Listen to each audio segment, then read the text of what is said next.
Fue un importante activista en el gremio ferrocarrilero, fue representante sindical aquí en Hermosillo del sindicato ferrocarrilero. Después fue despedido después de la casi destrucción del sindicato. El compañero ha seguido activo en la vida sindical. Actualmente él entró a la academia, después a la docencia. Es un compañero estudioso de los movimientos sociales. Actualmente está elaborando un trabajo de investigación muy importante sobre la actividad de nosotros y de otros compañeros en esa etapa tan importante de la vida política actual de México, que inspirados después de los compañeros del asalto al cuartel Madera, seguimos otros jóvenes en la misma, agarramos la estafeta de los compañeros. Aquí está el compañero José Guadalupe para hacer su aportación sobre lo que es la experiencia del asalto, mejor dicho, de la expropiación al Banco de Comercio en Empalme, Sonora, así le decimos la expropiación. El compañero está todavía trabajando en esta investigación, pero nos va a dar un importante adelanto a manera de ensayo sobre esa experiencia. Yo diría, démosle un aplauso antes que nada al compañero Esquivel, José Guadalupe Esquivel Valenzuela. Efectivamente, compañeros, bueno, gracias por haberme invitado. Le agradezco en particular al compañero, a mi carnal Javier Valenzuela, que además de compartir ideales, experiencias duras, jocosas y de todo tipo, aún estamos aquí compartiendo las esperanzas. Y bueno, y efectivamente, yo creo que cuando Javier me invitó a que participara aquí de manera propia, independiente, pues he venido trabajando en dos preocupaciones que a mí me han tenido, como es la historia social de los ferrocarrileros, que es el lado donde, y la otra, historiar el movimiento guerrillero o los movimientos, sobre todo en la región del noreste, pero particularmente en Sonora. Bajo estas preocupaciones, pues me di la tarea de comenzar a realizar trabajo. Y ahí me encontré con trabajos importantes, lo cual son un aporte, sobre todo el trabajo dedicado a la gente de Chihuahua. Pero particularmente a mí me interesaba, que además es una referencia muy buena, muy importante, un buen trabajo han hecho, lo cual los felicito. Pero faltaba, hay otras historias que no se platican. Y bajo esa preocupación empecé a tratar de trabajar, ya tengo algún tiempito. Particularmente me interesaba hablar de la organización nuestra, las autodenominadas Fuerzas Armadas de la Nueva Revolución, que suena muy rimbombante. Y que ya cuando lo vemos a la luz de la historia,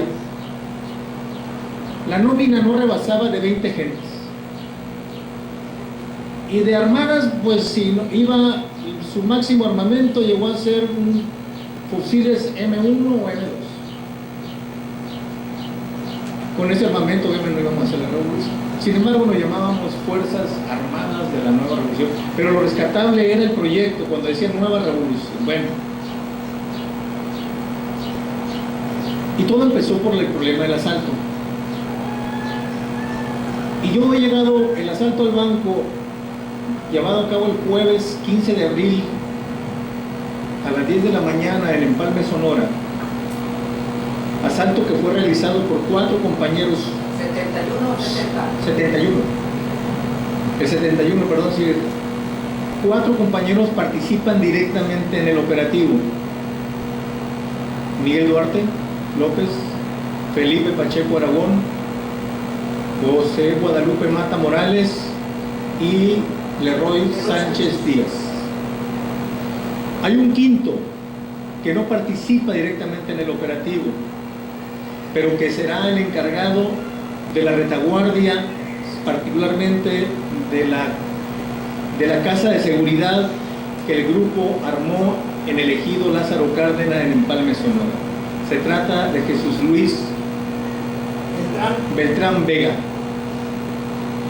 vecino de este barrio, compañero de aquí de Javier. Estos 5 compañeros, de estos 4 que participan en el operativo y este compañero, van a ser los protagonistas del acto del asalto. De manera sucinta lo voy a platicar, de manera sucinta. Me pasaría muchas horas aquí platicando detalles.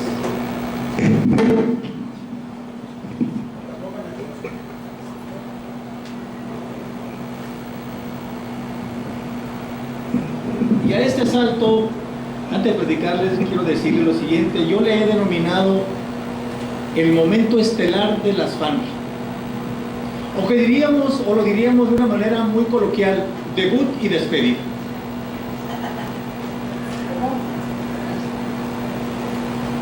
¿Por qué? Ahorita les voy a decir, pero antes les platicaré más o menos cómo fue esta historia. Una síntesis del asalto. Queda por investigar, hay vacíos de información todavía. El jueves 15 de abril del 71, Empalme se levantó como siempre se levantaba. Un pueblo ferrocarrilero ubicado en la parte más baja de la cuenca del río Matape, extendido sobre las llanuras contiguas a las playas del Estero, el Rancho o el Sabueso, que forman las aguas del Golfo de California. Allí nació Empalme, entre paréntesis, en 1905. En ese pueblo ferrocarrilero se levantó como siempre, a las 5 de la mañana, a trabajar, y todo iba en santa paz, aunque paz entre comillas, porque Empalme históricamente fue, hasta la privatización de los ferrocarriles, el centro ferrocarrilero más importante del noroeste, pero también el centro de agitación sindical y social más importante en la región. Ese día todo transcurría tranquilo cuando por la parte oriente de la ciudad un automóvil, un taxi de Guaymas, cruza los rieles del crucero norte, avanza por las calles de Empalme, llega a una calle que se llama Morelos, dobla a su derecha, llega a la esquina con Avenida Reforma, y sin hacer alto, saltándose un alto, el chofer del taxi se lo salta y se estaciona en sentido contrario frente a las puertas del banco. Se bajan 4 muchachos, uno atlético, que era Felipe Pacheco, después sabemos, porque el muchacho pues era levantador de pesas, preolímpico. Se baja otro chaparrito, güero quemado, Miguel Duarte. Se baja otro muchachito como de 20 años o menos, chapito, y otro muchacho fornido,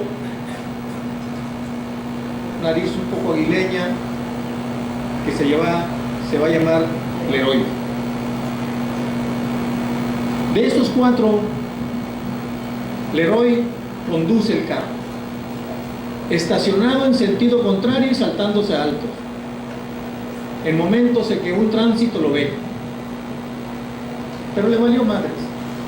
Él se ubicó, se metió, se salieron los 3, en fila india entraron, se queda Leroy en la puerta, Felipe se queda en el carro, Felipe se queda en la puerta y los dos restos hacen el operativo de expropiación.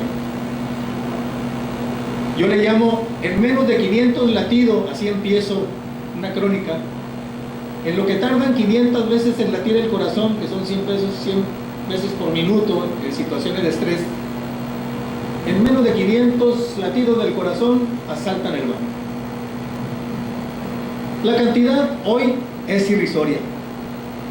No ha llegado ni a 90,000 pesos, pero en aquel tiempo pues era una feria. Después, no voy a platicar toda la historia, está más o menos reconstruida lo que se hizo adentro. Y todo iba bien hasta que al tránsito se le ocurrió cobrar la multa. Tenía razón. Estos grupos de muchachos no tenían privilegios para estacionarse en sentido contrario y saltarse los altos. Iba el tránsito, ¿cómo se llama? Libreta en mano, a llamarle la atención a aquel compañero, y efectivamente. Pero el héroe está nervioso, seguramente, con un M1, con una carabina M1, seguramente me lo imagino metido a un lado entre la puerta y él, porque no podía estar así. Lo vio venir y se asustó, sabe qué sucedería en su cabeza, pero le disparó a 50 metros, más o menos, según él dice el tránsito. Del nerviosismo yo creo, o no sé si le falló, o lo hizo no para pegarle, pero disparó.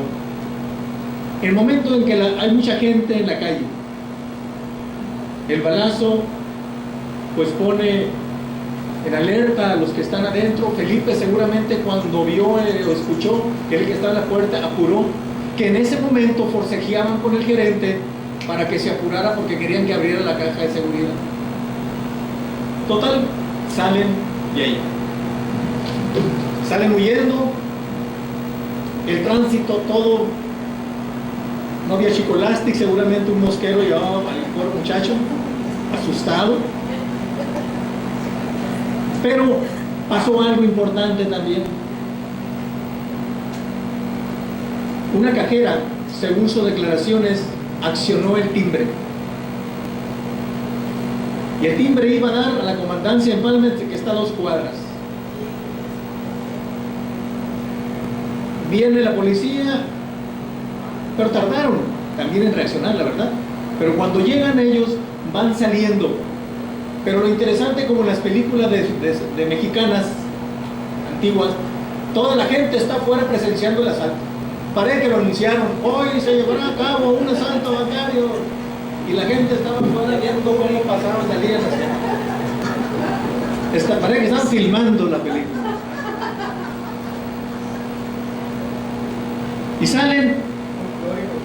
Y salen corriendo, y un empleado de la tesorería, haciéndola de héroe, saca su pistolita y le tira unos balazos al carro. Ojo, en ese carro van 4 adentro, pero va uno en la cajuela. Es el taxista.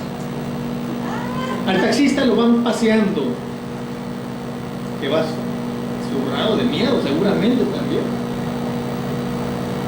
porque él dice que sintió que una bala le entró por la cajuela, seguramente.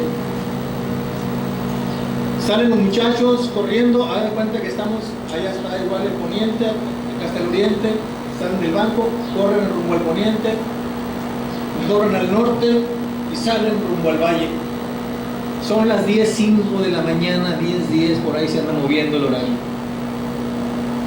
Van en friega en el carro, cruzan para el rumbo a Maitorena, norte de Empalme, agarran un camión de terracería, se meten a la vecinal más importante que va desde la troncal de la Internacional hasta la Misa, hacen una escuadra, se meten y agarran la carretera rumbo al Lázaro Cárdenas. Pero antes de llegar, justo cuando la carretera hace la curva para agarrar a Lázaro Cárdenas, le truenan las 2 llantas al carro.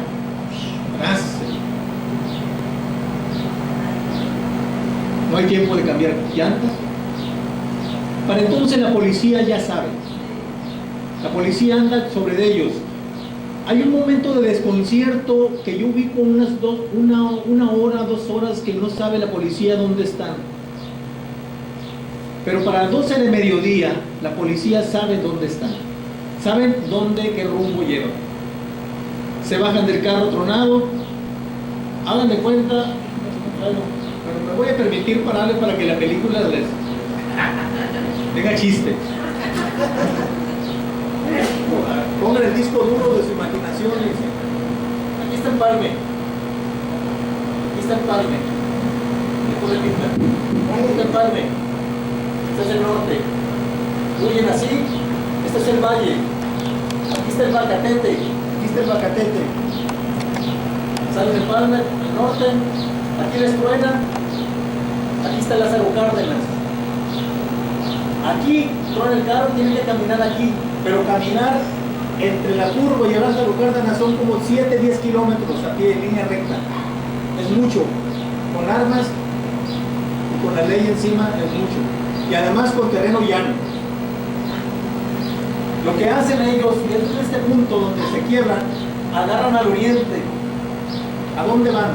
Caminan como 10, no sé cuántos kilómetros, 10-15 kilómetros, rumbo. Ellos van seguramente porque así lo dejan claro, rumbo al lugar de donde salieron. Un lugar Cerro Prieto, un lugar cerca de un rancho que se llama La Verbena, y ahí empieza la historia. Allí empieza el recorrido entre las 11, yo digo que entre las 11 se inician ellos el recorrido a pie. En lugar de agarrar derecho, agarran rumbo al Bacatete. Llegan en la tarde, pardeando, es abril, todavía no hace mucho calor, pero ya hay calor. Esperan que se haga tarde y a las 7 de la tarde inician la caminata hacia Lázaro Cárdenas. Hacen esto. Son como 12 kilómetros, 15 kilómetros por ahí. Llegan entre las 5 y las 6 de la mañana, o 5 o 7 de la mañana. Llegan a Lázaro Cárdenas, quiere decir que se aventaron desde las 7 de la mañana caminando hasta temprano. Llegan ahí, Jesús Luis los está esperando. Los reciben. Felipe y los otros muchachos no conocen a Jesús Luis más que Miguel y Leroy. Les prepara café, algo así, y se duermen los compañeros, se duermen confiados. No han echado el primer changuito, yo creo, cuando llega la judicial que les viene rastreando el paso. Ven las huellas, vienen huellados, ven las marcas, ven que Jesús Luis deja marcas iguales de las huellas que vienen siguiendo. Botas crucero que se usaban en aquel tiempo, y los policías deciden que ese uno de ellos, saca la pistola, lo encañonan, lo agarran, se lo llevan agarrado de la mano, y la policía le dice a ellos que salgan. Aquellos ya saben, están escondidos dentro de la cabaña, se asoman supuestamente y se dan cuenta que ahí están armados. Dispara el policía que lleva a Jesús Luis, dispara, le mete el tiro en la espalda, dirección posterior antero. Bueno, no entré en detalles cómo fue la trayectoria, pero cae hacia él, cae, y salen los compañeros disparando. Se inicia el tiroteo. Miguel, Felipe lleva un M1, Leroy lleva otro, según las descripciones que no he logrado recopilar de documentos, y hay que escapar. El cerco se está instalando apenas. La batalla dura no menos de 10 minutos, pero es intenso. Salen Y quien cubre la retirada es Felipe Pacheco Aragón. Felipe recibe a reserva de 4 tiros más o menos. Creo que uno cerca del hígado, en la pierna, total. Y huyen 3. Uno está muerto, otro está herido y 3 huyen rumbo a la misa, es decir, al norte. Es un terreno llano, matorro, rumbo al Macatete hay esquite y todas esas cosas, pero ahí es un valle. Para las 4 y feria de la tarde, la policía ha perdido huella, no saben dónde están. Pero a las 4:15, entre las 4 y 5 de la tarde, encuentran, uno de los huelleros encuentra el cadáver del héroe. De los 3, uno está ahí. Tiene destrozado el cráneo, totalmente destrozado. Yo vi las fotografías y solamente tiene una parte del occipital. Después hay versiones, que suicidio, que una nitroglicerina, no sé. Todavía hay que esclarecer el acta de función y la autopsia no me dejan muchas dudas, pero no voy a... partir de ahí, para entonces es 16 de abril. A partir del 16 de abril, de las 4 en adelante, 5, se pierde toda huella de los 2 que quedan. ¿Dónde están? No saben. Se supone que agarraron rumbo a la misa, otros que al Macatete. Después, el día 22, finalmente son apresados. Hasta el día 22. En un lugar muy distante del Empalme, que se llama Estación Corral. Que siguiendo con la imaginación, aquí está Empalme, acá está el sur, acá está Obregón. Estación Corral está aquí. Ellos hicieron esto. Brincaron el Macatete, siguieron por abajo y llegaron a una herradura. Hasta el 22. El 22 cometen otro error, de los muchos que se cometieron técnicos. Y de chiripa, la policía judicial se encuentran a uno de los sobrevivientes que venía de Obregón, cambiado, bañado, pero y la policía pues anda rastreando. ¿Y tú quién eres? Total que lo suben de raite. Se dan cuenta que ese no es, que ese es sospechoso. Finalmente saben que es él y dice dónde está Miguel. Obviamente se mueve lo del ejército, todo el mundo, rodean a Miguel, lo conminan a que se rinda y se rinde. Entre el 15 de abril y el 22, eso le llamamos el momento estelar de las FAN. Esos cortos días. De manera muy sucinta, datos agregados más para que le agarren sabor a la historia. ¿Quiénes eran estos? Miguel Duarte, ex estudiante del Itson, profesor metido, no era profesor de normal. He investigado, el compañero Miguel fue habilitado como profesor porque alguien le metió el hombro que se metiera a dar clases en una escuelita por ahí. Felipe Pacheco era un campesino metido a deportista, levantador de pesas, preolímpico y por circunstancias de accidente, no sé, de deporte, no sé, queda fuera de la selección. El tercero, los 2 siguientes, bueno, el tercero es un obrero de Tamaulipas, Leroy Sánchez Díaz, que según las credenciales ha trabajado y según mis estudios, mis investigaciones, es un proletario de varios oficios, chofer de lo que haya, portuario, etc. Y el otro, Guadalupe Mata Morales, también es un coronelero, un trabajador. Y el quinto, el de Hermosillo, Jesús Luis, es un estudiante de la Universidad de Sonora del 3er semestre de la licenciatura en Ingeniería, Agricultura y Ganadería. Esos son los protagonistas del operativo, pero hay una red chiquita ahí en esa red.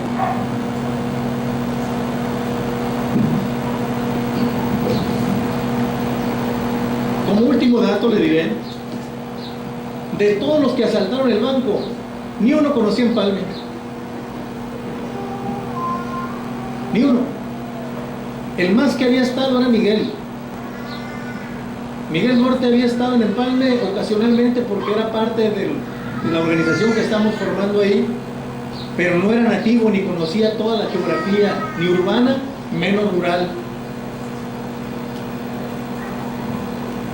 Ni uno conocía.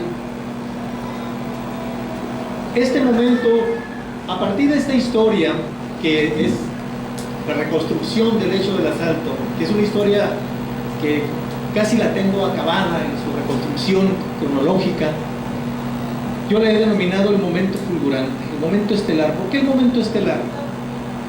Stefan Zweig, uno de mis escritores favoritos, escribió un libro que se llama Momentos Estelares de la Humanidad. Y así como los marxistas decíamos, o dicen, o decimos, porque todavía quedamos algunos, con respeto, le llamamos que las revoluciones son las crisis de la historia. Stefan Zweig dice que la humanidad, que la historia, ese taller de los dioses, en fin, se ha visto por ahí muy bonito. De todos los acontecimientos, hay acontecimientos que marcan, donde se condensan todas las fuerzas y todas las circunstancias de una sociedad, de un grupo, de un individuo. Y que ese momento donde maravilloso es, pero también la tragedia. Es el momento donde, dice como el pararrayo, en ese momento que se concentra en la punta del pararrayo, así. Y ese hecho va a marcar el fin de una etapa y el inicio de otra etapa. En ese sentido, yo retomando esa idea de Stefan Zweig y apropiándome de ese, dije, el asalto al banco fue su momento estelar. Y voy a decir por qué también dos elementos. Primero, en 1970, en julio de 1970, Felipe Pacheco y Miguel Duarte llevaron a cabo un asalto en Hermosillo, a Librolandia. Se aventaron un jale, ellos dos, por aquí cerca, agarraron una feriecita que se la repartieron, compraron lonches y se fueron el video. Y no le alcanzó, para que no sé para qué le alcanzó. Pero esa historia no destruyó. Pero esta historia, ese no fue el momento estelar, pero este sí fue el momento estelar. Porque a partir de lo que sucedió en Empalme, allí en Empalme, con este acto, se cambió toda la historia, la breve historia de las bandas, que es otro capítulo de que hay que escribir. Si nosotros vemos, para que se comprenda por qué digo momento estelar, a reserva de que los apuntes me vayan dando más elementos, las FARC nacieron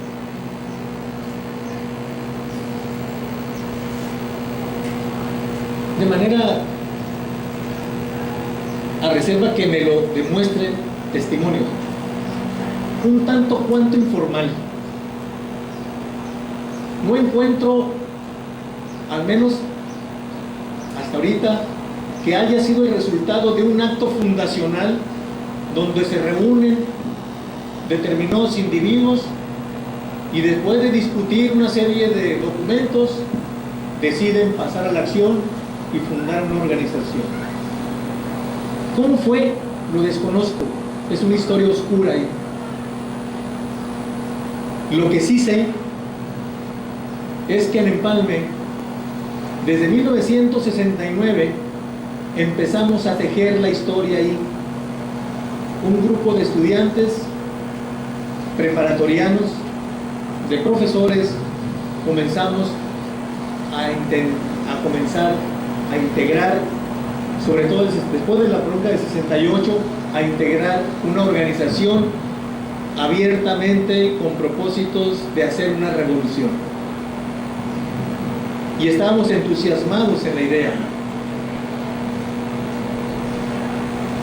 Entonces, todo el 69, yo digo que la organización se va a fundar entre el 69 y van a desaparecer con el asalto.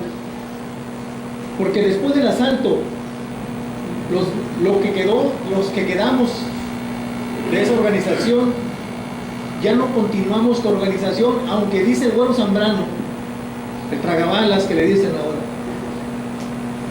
El Güero Zambrano dice en un trabajo, dicen que él dijo, en un trabajo, en una tesis doctoral que hace un compañero de la Universidad de Morelia, creo que lo dice él, no recuerdo bien, dice que las FARC fueron fundadores de la Liga Comunista 23 de septiembre. Yo lo cuestiono, no es cierto. Las FARC no existían como tal ya. Nos integramos a diversas organizaciones. Nosotros, los que quedamos, nos integramos al Frente Urbano Zapatista. Javier Valenzuela, yo y otros compañeros, incluyendo Zambrano. Pero cuando se forma la liga, las FARC no existen ya. Entonces la historia de las FARC cubre un periodo muy corto, muy corto, 69, 71, a más. Ya después, ya no hay organización. Sin embargo, esto no quiere decir que no tenemos que historiar. Yo digo que sí, que tenemos que, o al menos desde mi punto de vista, creo que es rescatable esta historia, porque estas microhistorias de los movimientos revolucionarios en las regiones, sean armados o no armados, representan parte del tejido de la lucha de resistencia que el pueblo mexicano ha dado, con todos sus matices, y que eso nos hace falta. Claro que hay intentos individuales, colectivos, como el Centro de Estudios sobre Movimientos Armados, los trabajos de los compañeros que han venido escribiendo sobre el caso Chihuahua y otras cosas más. Y por lo regular, las obras son sobre los grandes acontecimientos de la izquierda armada. 23 de septiembre, Grupo de Gamis, Liga Comunista. Si ustedes ven lo que se ha escrito, el grueso está sobre la Liga. Las pequeñas organizaciones chiquitas apenas se mencionan. En el caso de nosotros, la organización, yo me metía con el profesor Wikipedia, al archivo Wikipedia, y le pregunté a Wikipedia, y en 14 renglones me dice cosas de la organización que a su vez están sacadas de una fuente fundamental, la fuente del general Chaparro. ¿Cómo se llamaba? Acosta Chaparro. Parece que él se convirtió en el proveedor de información para que todos los que trabajan académicamente, y él a su vez se basó en los documentos de la Federal de Seguridad. Es decir, que aquí tenemos un grave problema, el problema de las fuentes. Y no es poca cosa. El compañero que escribe sabe que el trabajo fuerte de él hasta descansado sobre el trabajo de la historia oral. Así es, ¿verdad, compañero? Porque las otras tenemos dos problemas: o no hay documentos fundacionales, o no hay documentos sistematizados de los grupos, y la otra fuente fuerte es la versión oficial de las policías. Y tenemos otro problema: hay compañeros que no quieren hablar, tienen problemas, se quedaron con bronqueados.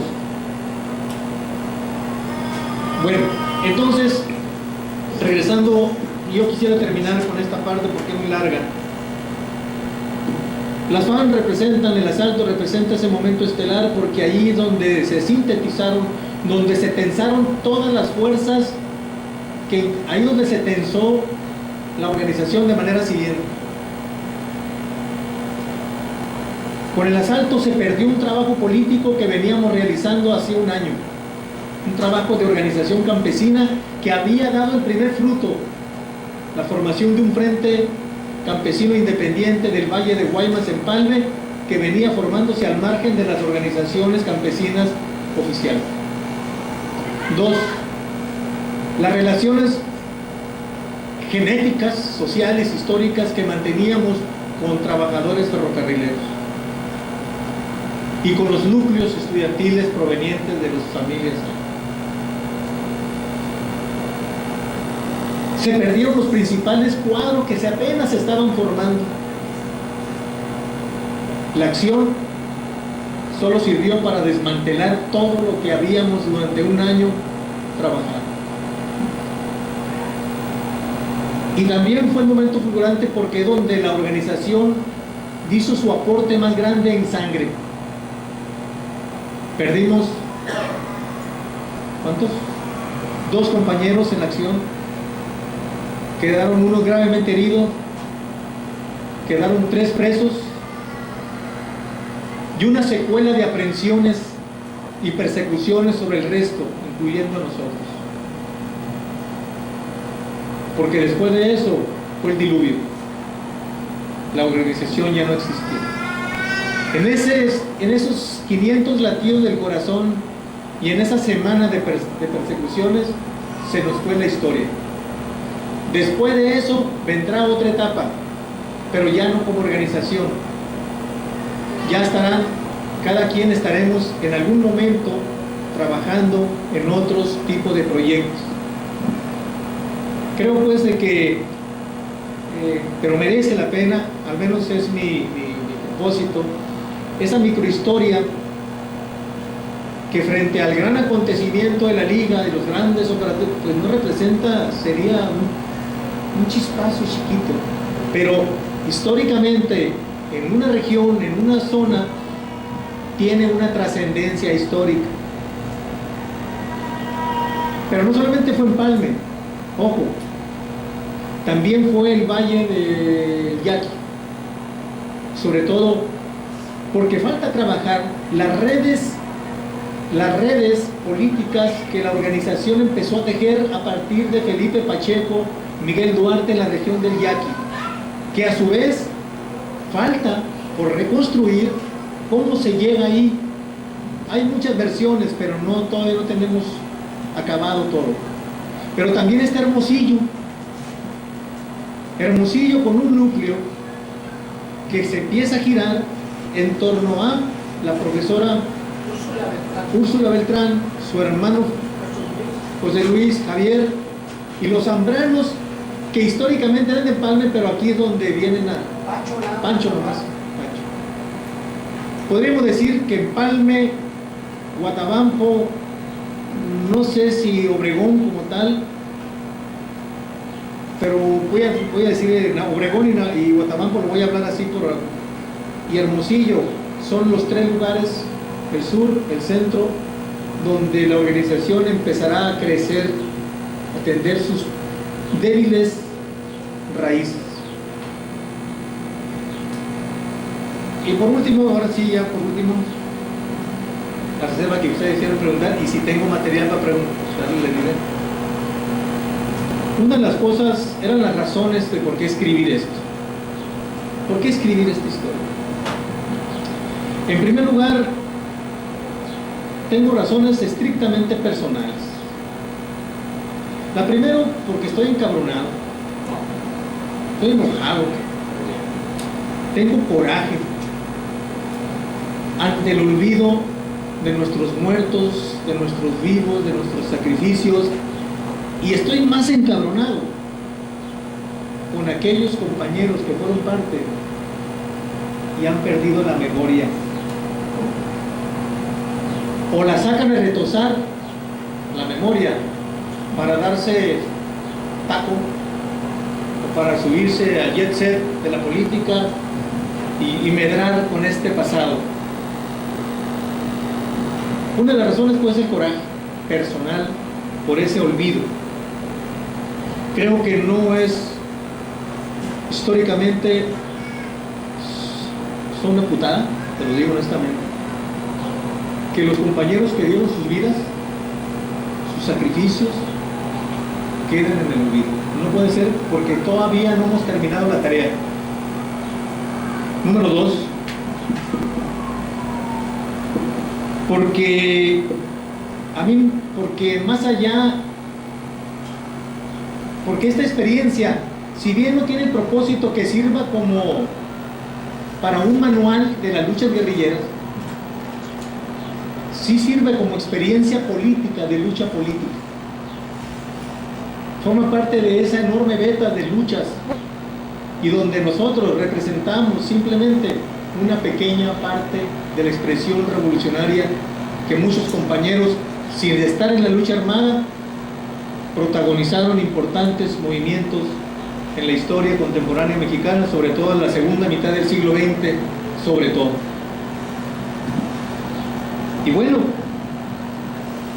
y yo creo que a pesar de lo modesto de este tipo de cosas, y reconociendo también el esfuerzo que compañeros han hecho para escribir, que yo en lo personal los valoro mucho, he leído la obra suya, compañero, he leído con mucha atención la obra del compañero,